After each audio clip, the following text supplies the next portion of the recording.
और इच्छा भंग होती है तो उसका हृदय क्रोध से भर जाता है। जिस व्यक्ति को वो अपना अपराधी समझता है उसे दंड देने का प्रयत्न करता है।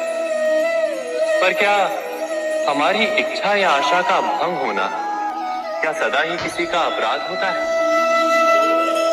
इच्छाओं के अपूर्ण रहने के तो कई कारण हो सकते हैं। कुछ तो संजोग के कारण अधूरी रह जाती हैं और कुछ नियति के कारण।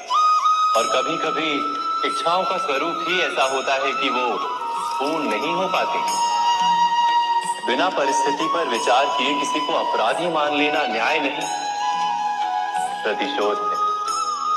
न्याय का आधार तो दया है, करुणा है, और प्रतिशोध का आधार क्रोध, अहंकार। अर्थात हृदय में करुणा धारण किए बिना किसी के अपराध के विषय में विचार करना, किसी को दंड देना क्या अपने आप में ही अन्याय नहीं? स्वयं विचार कीजिए।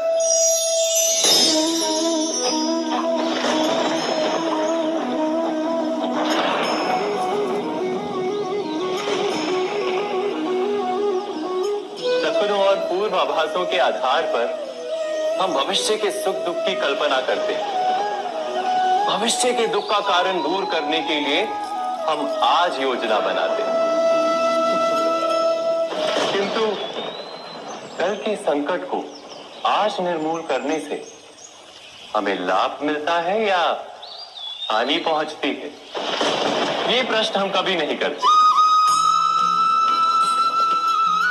सत्य तो ये है कि संकट और उसका निवारण सात जन से, व्यक्ति के लिए भी और सृष्टि के लिए भी।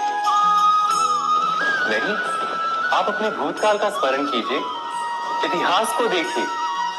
आप तुरंत ही ये जान पाएंगे कि जब जब संकट आता है तब तब उसका निवारण करने वाली शक्ति भी जन्म लेती है।